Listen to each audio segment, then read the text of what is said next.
All right, this is Todd Atkins with Miguel Edarate from the MMA Museum MMA Collector project, and we're going to be doing another MMA Conspiracy Hour here.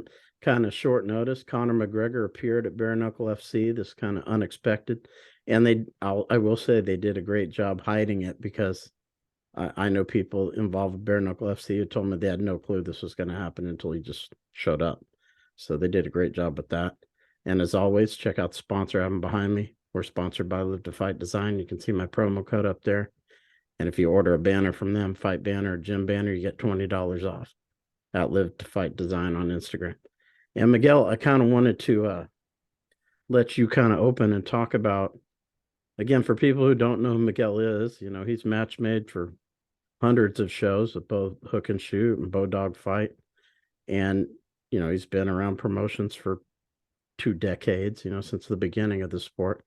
To see someone like Conor McGregor show up, there's no way UFC would have signed off on this. There's only one scenario where they would have. And if we're about to get step 2 and, future step 3 and 4 of the merger with the WWE. And that is, we had speculated that they might look for a boxing entity next, Top Rank and Matchroom were the ones that we mentioned, and how that would be another billion-dollar deal and basically lock up combat sports for him. BKFC is an upstart company, but I got to say, they did a main event with a bunch of UFC guys. And the fact that they're getting UFC guys to do that means the rule set's compelling.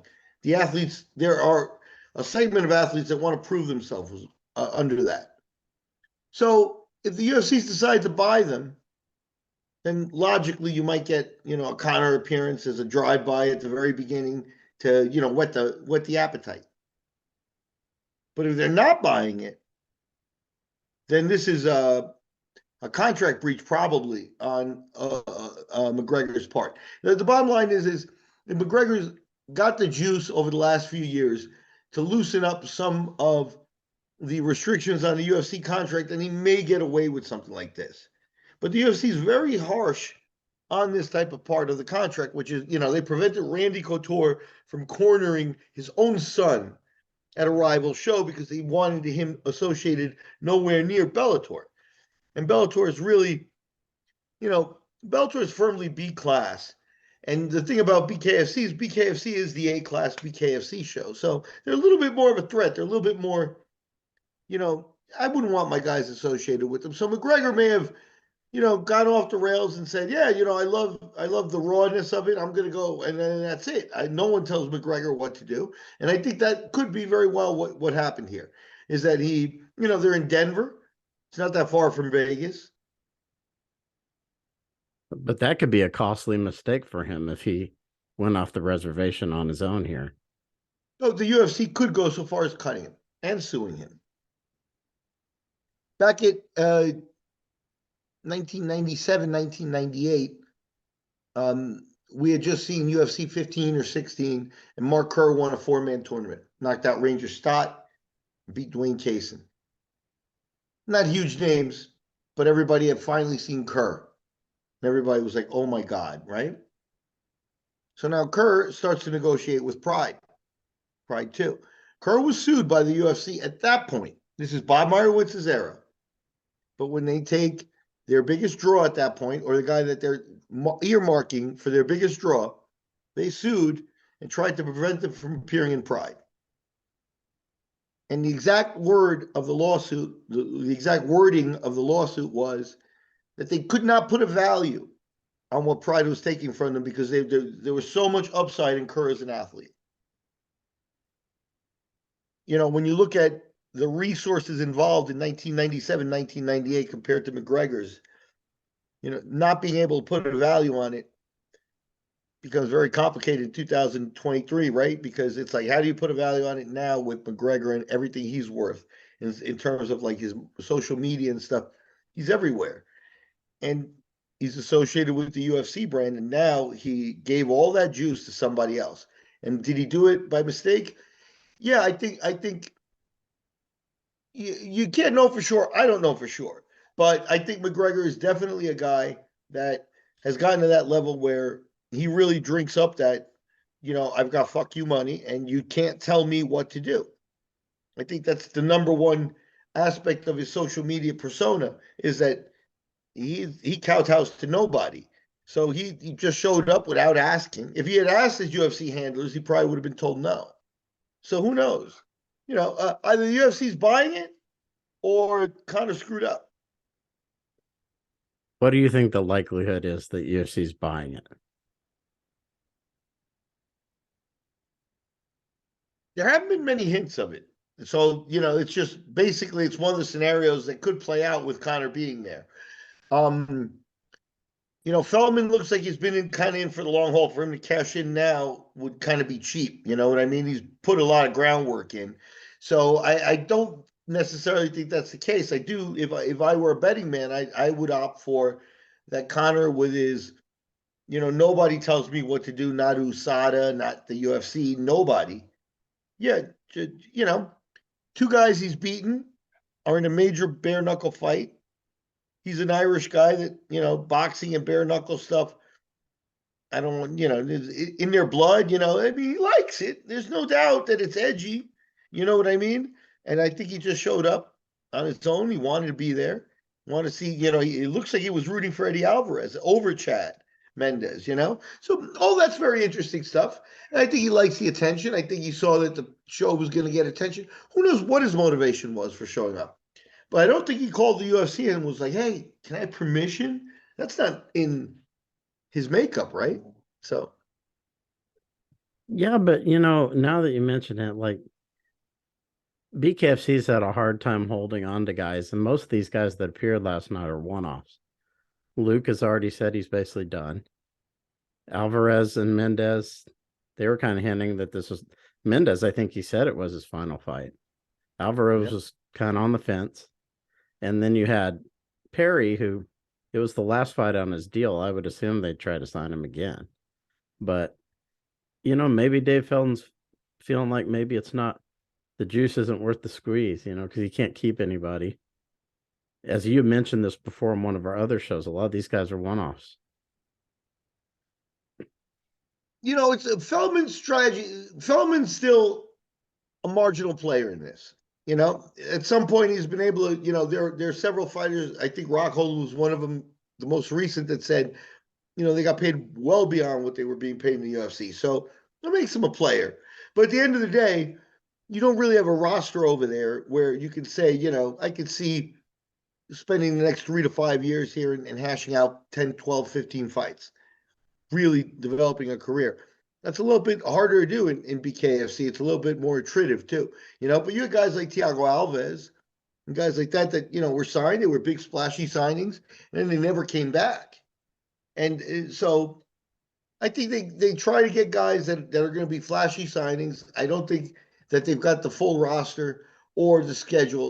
At the end of the day, they still run, once a month or, whatever it is. They don't have the schedule to keep, a real fight roster busy. So they're a marginal player. The rules make it interesting, enticing, and potentially if you got higher level guys over there, you know, if Ngannou were to have fought Tyson Fury under bare knuckle rules, I think that's probably the biggest bang for the buck. That's much more intriguing to me as a sports purist than watching Ngannou cross over to Marquise of Queensberry rules. Just, bare knuckles kind of meeting in the middle. Yeah, and I think that's why I don't think UFC is buying it, because I think they would feel like, for now at least, where is the long game? There might Yeah. be one later, but like you mentioned, for now it doesn't seem like there's one for fighters, at least, where they don't look at it as a career, because I think most guys still think it's maybe more brutal than MMA. Yeah. It's more cosmetically brutal. People are going there to cash in. Feldman's been throwing a little bit of money around. Mendez is on his second fight or, whatever. So they're making good money. You don't get Chad motivated at the end of his career, going back to making, 12 and 12. It's just, logical, Alvarez too. Guys that have been to the top, in order for them to say, yeah, I'm gonna come in. And I give both of those guys credit. They came in look at Sharp, and they took the fight seriously. So it looked fun. Yeah, that's one thing I wanted to mention. I think fans, like the casual fans who recognize certain people from the UFC, but when they see them fight in bare knuckle, they've never seen them in a fight, a war like that. Mendez and Alvarez look pretty worked over by the end of that fight, at the press conference. And that is something that is unique to bare knuckle, I think. When you see guys in there, you're really seeing them in a pretty hardcore fight. At the end of the day, that's why I wouldn't 100% rule out the UFC buying them. In boxing, at the turn of the last century in the 1900s, the world championship fights were 45 rounds. Try to get your arms around that. Then they knocked them down to 15. At some point, 15 was considered a little bit of a treat. You watch Muhammad Ali and Frazier fight 15, and you get to the point where it's like these guys are close to death. But now, because of conditioning, a 12-round fight, you see a lot of elite 12-rounders where the guys are at the end of the fight not really spent. And I think you're starting to see that in MMA, where the conditioning and things and the techniques and stuff lead to stalemates, especially in UFC, where they have over 60% of their fights go to a decision. So how do you figure out a situation like Figueiredo and Ortega? Let's do them in a different format. Let's do them 5 rounds bare knuckle and see how it goes. It really is an option for an advanced league, of to test the people. Another option would be have 1 30-minute round and let's see how that goes. Because if it changes the fight drastically, it will no longer be the pure MMA fight that you see. I think bare knuckle has that potential to be like the elite ground for the top-notch guys to hash it out and decide for themselves. Yeah, and Eddie They did Alvarez was McGregor and saying, Perry. Imagine they did McGregor and Perry. yeah, Eddie Alvarez was saying he thinks that it's going to, that this, and I know he's fighting in the organization, so people will say that stuff, but he's on the way out, probably. Yeah, And he he's was on the saying end he of it. thinks this is the future because it's a 10-minute fight, 5 2-minute rounds. And he said it's so much better than having to fight 5 minutes. Look, guys like Eddie Alvarez, Chris Lytle is another one. He's their announcer, and he's a good friend of mine. An MMA, pioneer, and whatever you want to call it. Elite. He was as elite as they come without having a world championship, a UFC title. And at the end of their career, man, how old are you, Todd? I will be 47 Saturday. Okay, well, God bless you, and happy birthday. I'm glad I asked. See, that wasn't even a setup. That was Yeah. spontaneous here. But the bottom line is this: hey, don't you have your bad days? And sometimes it's hard to get out of bed. Yeah. All the time. Imagine these guys who have been their whole mat. So now they're 44 years old or whatever, and they spent 2 hours, going over guard passes and shit. How hard is it to even get up? Right. You know what I mean? It's like the groundwork is really very trying on a day-to-day basis. And when you limit it, and then you add kicking and knees and things in the MMA faction, bare knuckle makes it very basic for guys like Eddie Alvarez and guys who have been to the top of the MMA game. Prepare your hands, a little footwork. Prepare your hands. Tighten up your clinch a little bit. Technique, the wide variety of technique, the need to prepare it at a level on the ground is very hard on the body as well. Yeah. And they avoid all that. So that's why I think that you can find guys that say, okay, we'll call it the ultimate test, because I don't think I think one of the things that will be noticeable in the future, as bare knuckle develops and stuff, is if you ever get a Donald Cerrone, in bare knuckle because it really is a little bit more attritive. It really is a little bit more tough on the body in terms of the short-term injuries and things. You don't want to be all scarred up and bloodied. And then, at the end of the day, if you're giving your all and you're giving your all, those types of things are taxing. How do you give your all again and again and again and again? So I don't think you're going to find bare knuckle guys. Luis Palomino may prove me wrong. He's older and he may not be the right guy, but if he had started at the right time, Palomino may do 50 of these. There are guys that are brutally tough and there will be an elite in the bare knuckle, but I don't think we're there yet. I think we're still in the beginning stages of it. I do see it as a sport though, because they Lorenzo were doing. Hunt. Lorenzo Hunt's done Yes, quite a few. here exactly, and even though he lost the belt, Arnold Adams. This is a guy. These are guys that find this to be their sport. But I don't. I think if you see, yeah, I think it'll be very difficult, and it'll be a very interesting journey to see one of them get to that 50 fight club where it's like, all right, Chris Lytle Right. already fought 50 times in MMA. Pancrase and this and that and the other thing.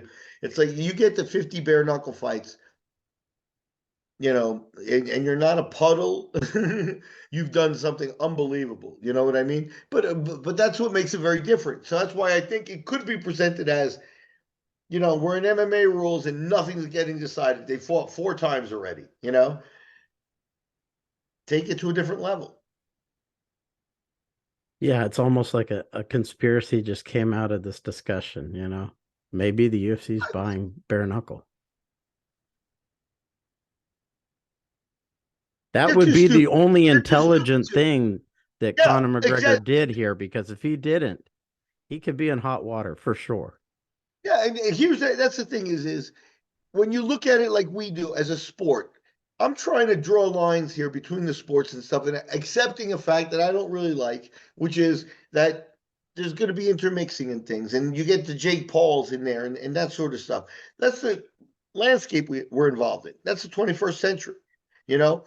But when it comes to bare knuckle, I think that bare knuckle is not, they have a league, they have guys like that. But if they get elite people to try it, I think it becomes something that people are going to say, oh, Tyson Fury.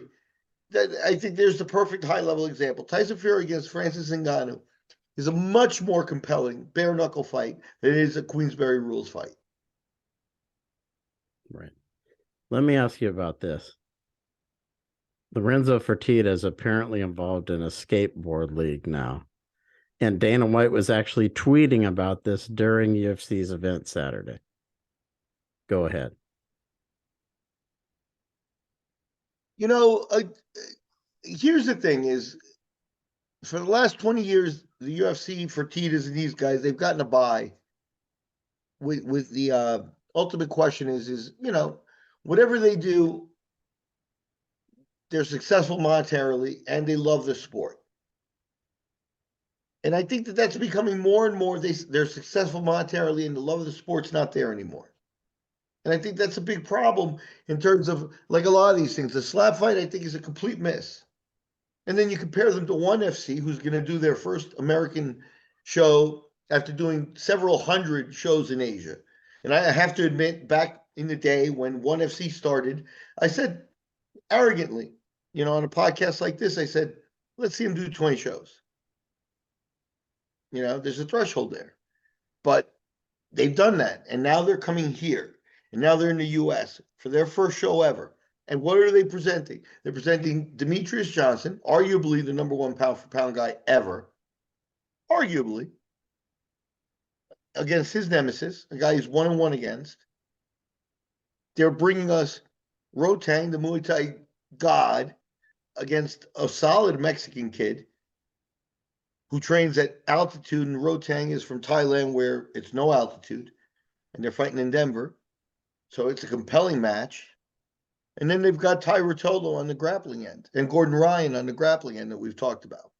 They've never used Gordon Ryan, but the Rotolo brothers, Mike Musumeci, and those guys are giving us a highlight grappling league. And the UFC has turned to slap fight. So I would argue that ONE clearly loves the sport much more. Yeah. and that Dana loves his wallet much more. And after 20 years of getting away with that, if that becomes clearer and clearer the way it is, then that could have a chipping away effect at their power. One is more dangerous because with Hume there and with the guys that are there on the philosophy end, they're way ahead of the UFC. Dana's philosophy is make money at this point. Yeah, I think Gordon Ryan's contract ran out with him is what it was. Since I did some research since our last show. That doesn't mean he couldn't come back, but that's why he was never used. Keep in mind, he got $100,000 bonus and never fought. Right. Why would one do that?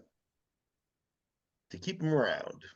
To, Yeah. to make the if the UFC were to make an offer, they don't have that history of taking care of him. So yeah, like I said, that was just me, fantasizing about Ngannou and Ryan. But the bottom line is if you have to name the top 5 people on the planet you would want to see Ngannou fight, if Gordon Ryan isn't one of those top 5, I'd be very surprised because, like I said, anonymous Russian champions or the heavyweight champion of PFL or whoever Bellator has there, not the same.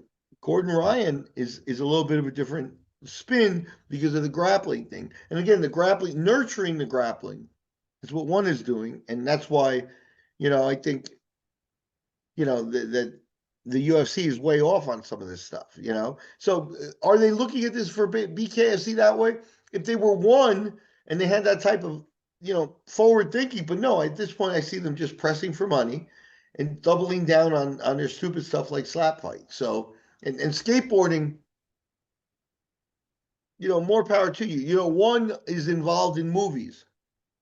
They do, those Asian action movies and stuff like that with some of their fighters involved. Like, we all saw movies in the old days, 10 years ago with Chuck Liddell in them and, guys like that, filling in roles and things like that. One's all over that with their guys in Asia. You know, I don't. I think one is very multidimensional, and we'll see how they adapt to the American market. I don't think they've done a great job soliciting attention for the first fight ever, but you know, but there are dangerous themes that they have there, much more dangerous than PFL and Bellator. So we'll see what they do because what it does is it illustrates the problems with the UFC's approach. I want you to elaborate on that a little bit because not everyone knows Matt Hume. Not everyone knows Chatri, the average person.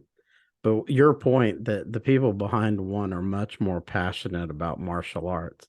Maybe Dana and Lorenzo were when they first discovered MMA. They were into it just like all of us. It was something new. But now Lorenzo's gone and Dana seems kind of checked out. You're right. The people behind one are this is kind of like Bjorn Rebney when he was in charge of Bellator. This is their baby.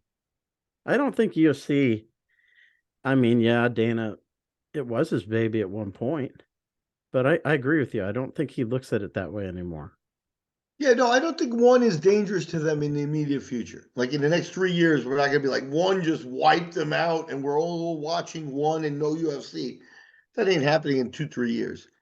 But in 20 years, they could be bigger because at the end of the day, the purity of the fights that they bring, they can back up with philosophy and talk. You know what, Matt's not for everybody. Matt, and that may be why he's not Dana, because Dana at the end of the day is proven to be, a social media star too. You know what I mean? Harsh or whatever.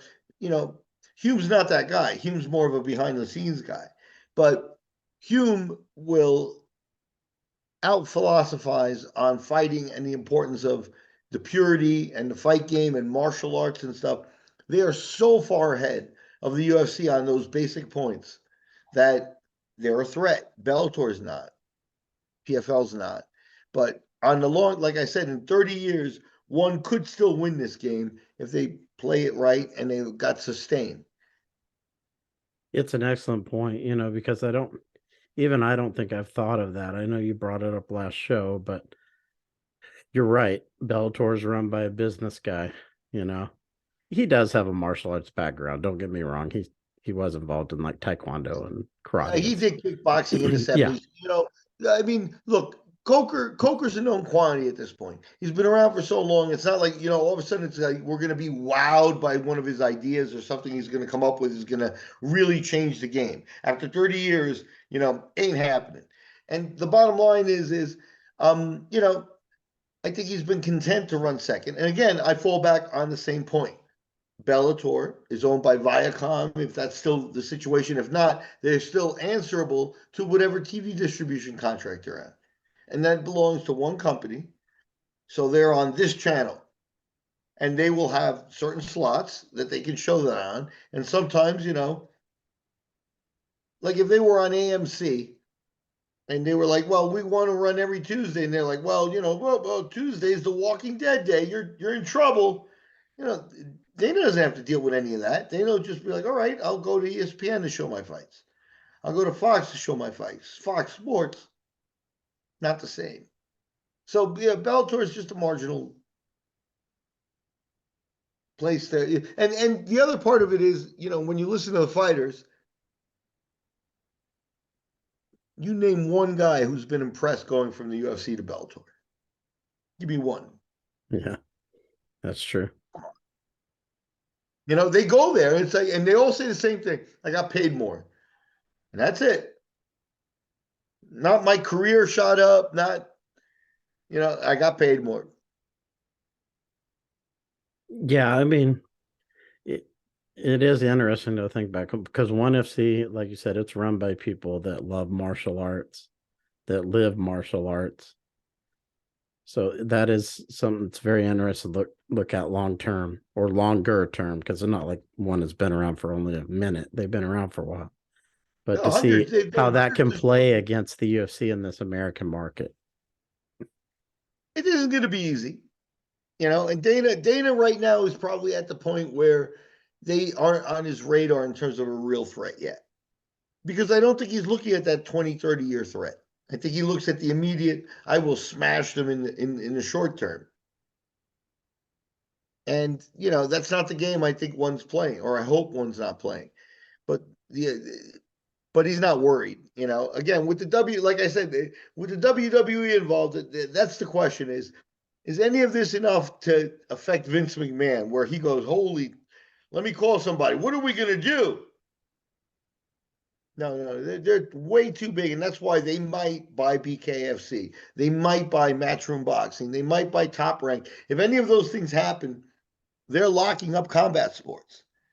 And I think that's kind of what they have in mind in terms of philosophy, whereas Hume is actually, and ONE are actually more interested in the primordial question, which is who's the best fighter in the world. Yeah, yeah, it's an Dana interesting. likes to say the best fighter in the world is my guy. And Yeah, you know what? That may not always be the case. And that's the thing, is he's too used to that power. But I think the philosophy there is just make money at this point. So the UFC's changed. They're too big for guys like PFL and those guys to pursue them. That's beneath their notice. But who knows? The Conor at BKFC opened up this whole discussion for us, and it may yeah, just be that he got drunk and decided I'm going to go see fights. yeah. That's going to open up a whole can of worms if you're right. At the end of the day, is if that was not Conor, the UFC would probably cut the fighter and sue them. So we'll see how they react. They may not have the power to do that if Conor's been on top of his game and gotten that out of his contract in negotiations. Very hard to do. But money talks and he draws money, so maybe he got some exceptions and stuff. Well, we won't know all that, but we'll see. But the UFC cannot be happy that he showed up there. But at the end of the day, they can't be happy that he yelled at USADA over the drug testing. It's like, no, I don't want to follow drug testing rules. It's like, you can't look good saying that. You know what I mean? It's like, so, yeah, Conor may be at the very edge of his ego. You know what I mean? His ego's there. And if his ego at this point, it's like very hard to motivate and get out once you've made that 100 million. He doesn't need money for anything. So the fighting's just become ego and stuff. And then they give him, hurdles to jump. He don't want to do it. I could see him at this point almost potentially never fighting again. Yeah. Do you think if this wasn't some core, if this wasn't some combined thing with UC and BKFC, do you think Bare Knuckle paid him to be there? I would assume they did. No, I don't. No, really? No, because what do you have to pay a guy who has everything? And he would, and that at that point, a bookkeeper, somebody smart should say, yeah, you might be making some income there, but that's against your UFC contract.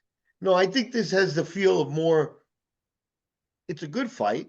Give Feldman credit, you have two ex-Conor opponents. They've never really thrown the McGregor name around there. So you're like, hey, Feldman's in the booth watching TV production, stressing out like he always does. Someone else comes in and goes, Conor McGregor's trying to get in the building. Fuck yeah, let him in. If there's Feldman and BKFC are the number one beneficiaries of this. So if the UFC is buying them, their price just went up because it was successful. And if not, then all the benefit goes to them for hosting and being that. Now the UFC is going to play big and bad. They're going to be like, hey, we're just hosting fights. So yeah, of course you let him in and let him do whatever he wants. I would have even given him what are those, like a hand truck to throw through a bus window. It's like, hey, here, take a hand truck, do what you got to do, make some noise. If I were Feldman, because McGregor is still at this point, I think he's a little bit, past his due date, but he's still the biggest draw in the sport. Yeah, but bringing him into your squared circle with his belt, with the BKFC belt thrown over his shoulder, that makes noise, does it not? Absolutely. Yeah. Absolutely. And, at the end of the day, Conor, he was chugging proper 12 at some point there. Maybe he wasn't thinking too straight. But like I said, the other part of it is in the past, Conor McGregor is really made for BKFC. He really is. The Irish aspect, the Irish, English, their culture accepts that stand up and punch yourself in the face a lot more. They hash things out amongst themselves with that more than lawyers. So I think that they respect that a little bit. And McGregor, I think, if I were McGregor's PR person and McGregor said to me, how can we do one more Mayweather thing? And I'm talking about a 9-figure thing. The only real path to that for me would be through BKFC rules. Something edgy enough to attract more people than you did last time. And I think that rule set presents that, even for McGregor. So it's very interesting appearance. It very well. Here's the thing: is everybody were we were all hippies and everybody were holding hands and skipping in the grass and stuff like that. And Dana's like, sure, use my guy. Let's make it bigger. If that was Dana, we'd be in great shape. But we know they're not. So we're trying to figure out how this is going to play out. But I think this was great for getting attention. Now, before we go, why don't you give us an update on what's going on with the MMA collector and MMA museum stuff that you're doing? If you can give us a visit on our YouTube channel, and it's in the ground phases. We were just in Florida and networking and doing some things. We may be able to do a pop-up museum in the October timeframe in terms of for the 30th anniversary of MMA and the UFC and stuff. And we look at it beyond the UFC. So we've been gathering information about the real roots of MMA, because what were the 1980s? The 1980s were not a defunct, like nobody cared about it. There were guys that were considered tough and things like that. They just didn't have the UFC or MMA type of sport as a outlet, So there was more speculation and more guessing and stuff. But Japan, Brazil, the Americas, the U.S. They were they were all like little petri dishes with stuff growing up in the 80s. So we're analyzing the history and trying to document it beyond the UFC because I think the UFC will do a great job with their stuff. I think they're going to let everybody else out in the cold, and I think that's the real crime to it. I think they'd actually be bigger if they accepted that there was so much going on and they've consolidated. But if not, what they want to do is whitewash and stuff, and that's just really not acceptable. There, a lot of people have paid a lot of dues for everybody to get to where they were, and that's what the MMA collector is about. So thanks for the prop. Where do you think you would do it in Florida? There's a casino available, the Okay. Hard Rock, whichever one. It just depends on how much space and what we're going to show and what the angle is and things like that. But that's it. That may be in the works for October. Yeah, I mean that'd be awesome because Florida's hot right now for MMA and fighting and all that. Yeah. I just spent the weekend at ATT. I dropped by the ATT school, caught up with some of the old friends. And like I mentioned last podcast, Mike Brown, renowned trainer, WEC groundbreaking champion, and, one of the best little guys, from back in the day. He listens to the MMA Conspiracy podcast, so it was good to be down there and see some of the old guys, some of the old, I saw Dan again, Dan Lambert. And Dan still loves the sport. I saw more belts in that school than I've seen anywhere in one place at one time. So, as a collector and as a memorabilia person, a history person, ATT in South Florida is still a ground zero type of thing. Yeah, and that, if you're able to do that, it'd probably blow up your whole MMA collector thing overnight. I'm in it for the long haul. I'm not too worried about, instant recognition or anything like that. It's never been about that. I think it's about laying out the job correctly. And I think the history and um, we run the risk that the history is going to be written by the UFC and then it won't be correctly done. Yep. Well, it won't hurt, that's for sure, to do it. You know what I mean? Yeah. Yeah. Well, Miguel, as always, I appreciate taking time to do this. You always have great insight and you came up with a new kind of angle to all this. We didn't talk about this beforehand for anyone listening. He just kind of came up with this. And yeah, the whole BKFC UFC thing, that's something to look out for. So, yeah. BKFC could have been marginalized already, and they haven't. And you know what? When John L. Sullivan did his last BKFC fight in the 1880s, and they switched the gloves and stuff, it never died. There were people doing it in garages and whatever. And in the 50s, there are videos of this type of bare knuckles got that sport sense of continuity that you have to respect. It's not slap fight.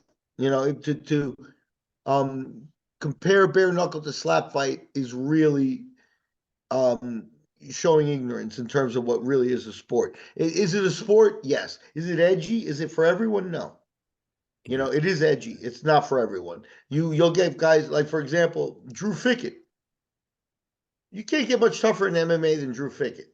80 fights, a maniac. But Drew Fickett plays the violin. He's like, I ain't doing bare knuckle, man. I can't mess up my fingers. It's not for everybody, but that edginess is what could carry it to be valuable. And I think, the thing is I don't trust the UFC management anymore to have that clarity of vision anymore. I think that they're too lost on looking for money. The slap fight's a horrendous example of that we've very publicly seen. So I think this plays out as another mistake and another um, spot where they've been losing kind of control over the tightness of their ship. And that's, I think, what it is that we're looking at here. If not, they're buying the thing. Well, that's a great thing to leave it on. And as always, Miguel, it's always great to talk to you. And for everybody that was the MMA Conspiracy Hour, till next episode, take care.